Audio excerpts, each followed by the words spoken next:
What would it profit you or me if we spent all of our life in our career? I mean, we just worked hard and month by month, year by year, we just climbed the rungs of success. And I mean, we just really went at it. And I mean, we worked hard. What would it profit you or me to spend our entire life climbing the ladder of success, only to get to the top and discover that it's leaning against the wrong building?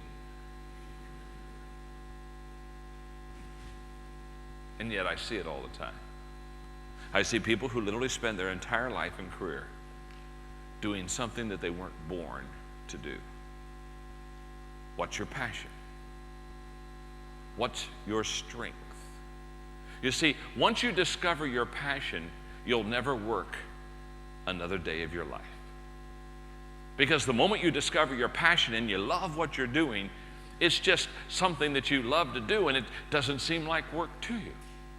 And people that are successful, they know their purpose in life. They know why they are there. Now, I would encourage you, and especially some of you, because so many of you are young, you do have to understand at my age, everybody looks young now, okay? So I used to think it was amazing. Now it's just like John, they're all young now.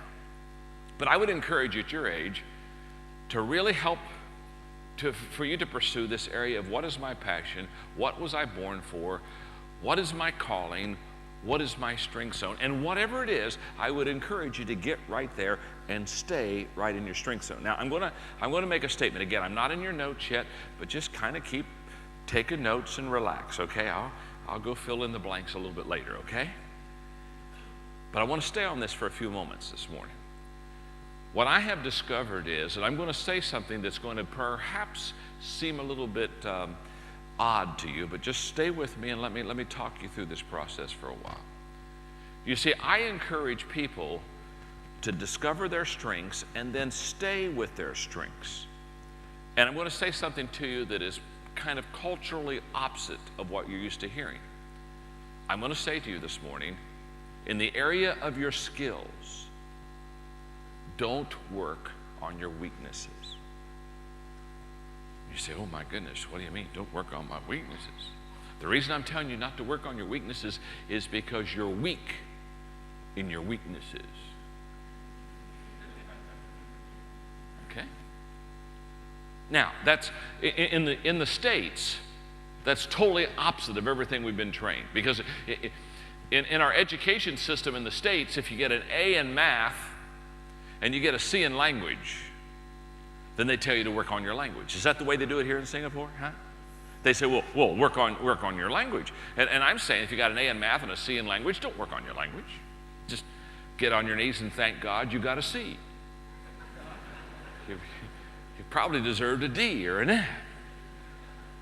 Now, why do you get an A in one subject and a C in another subject? Because some subjects kind of fit your leanings and other subjects don't. Isn't that true? Now, why I'm saying for you to work on your strengths, don't work on your weaknesses in the area of skills, watch this.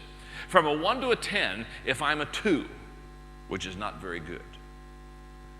If I'm a 2, and I really work hard and say, oh my goodness, I don't want to be a 2. If I really work hard, I don't know, maybe I can get to a 3. Maybe after years I could get up to a 4. But you see, 4 is below average.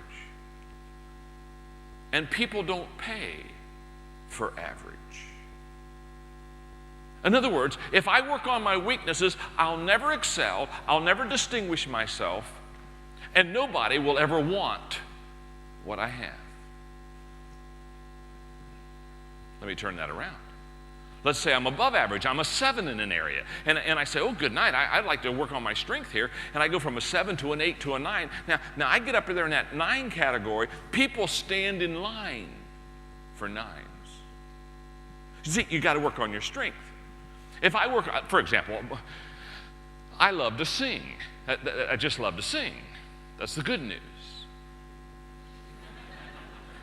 You already know what the bad news is, don't you? I'm not any good. Now, I love to do it, but I'm not any good. So let's say I said to myself, well, my goodness, I'm going to get good at this. So I'm going to get a voice teacher, and I'm going to take music appreciation, and I take lessons for 2 or 3 years. Can I tell you, after I've taken voice lessons and practiced hard for 2 or 3 years, instead of being a 1, I might be a 2.5. In other words, you still don't want to hear me sing, and you certainly aren't going to pay for it. You may pay me not to sing,